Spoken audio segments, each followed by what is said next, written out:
আইনৰ জৰিয়তে আমি কি কৰিব খুজিছোঁ যে 10 বছৰ সম্পূৰ্ণ নোহোৱাকৈ আমি ট্ৰান্সফাৰ নিদিওঁ 10 বছৰ বুলি ধৰিলে from the date of appointment অৰ্থাৎ 2012 যিবিলাক এপইণ্টমেণ্ট হৈছে তেওঁলোকে 2021ত এপ্লাই কৰিব পাৰিব কম্পিউটাৰ ধুনীয়াকৈ কোন ডিষ্ট্ৰিক্টত কিমান ভেকেঞ্চি আছে আমি জনাই দিলে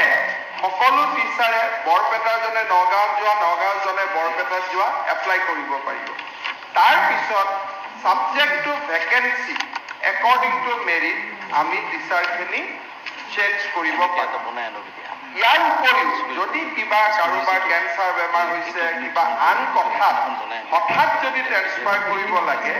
তেতিয়াহ'লে ডিষ্ট্ৰিক্ট লেভেলত এখন কমিটি আৰু ষ্টেট লেভেলত এখন কমিটিখনে সেই সিদ্ধান্ত ল'ব পাৰিব কিন্তু তাৰ চাৰ্কামষ্টেঞ্চেছখিনিও আমি বুজাই দিছোঁ যে in case of a very extraordinary event যিটো ইভেণ্টৰ বৰ্ণনাও ইয়াত কৰা হৈছে দ্বিতীয়তে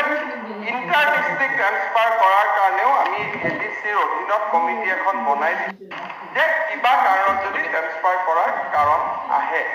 এতিয়া বিলখন অসমৰ শিক্ষা জগতৰ বাবে গুৰুত্বপূৰ্ণ হাউচে যদি ভাবে যে আজিৰ দিনত আৰু এই কথাখিনি ভায়লেট কৰিলে যদিও মই হাউচত কৈছিলোঁ যে 3 বছৰ কাৰাদণ্ড আমাৰ লেজিসলেটিভ বিভাগৰ পৰামৰ্শ মতে কিন্তু এবছৰলৈকে নমাই অনা হৈছে যদি হাউচে ভাবে যে এখন আলোচনা কৰাৰ ফল আছে মোৰ কোনো আপত্তি নাই অহা অধিৱেশনতো আমি পাতিব পাৰোঁ আৰু যদি ভাবে যে মই আজি ঠিক আছে যদি অধ্যক্ষ মহোদয় হাউচৰ এইটো কনফাৰেন্সত এটা আলোচনা কৰিব গতিকে এইটো অহা হাউচতো আমি আলোচনা কৰিম আজি মাত্ৰ মই ইন্ট্ৰডিউচ কৰি থৈ দিওঁ মাননীয় অধ্যক্ষ মহোদয় the Assam elementary and secondary school teachers bill 2020 বিধেয়কখন মই সদনত উত্থাপন কৰিলোঁ অধ্যক্ষ মহোদয় উত্থাপনে কৰিলোঁ আৰু যিহেতু আগ নাবাঢ়ো গতিকে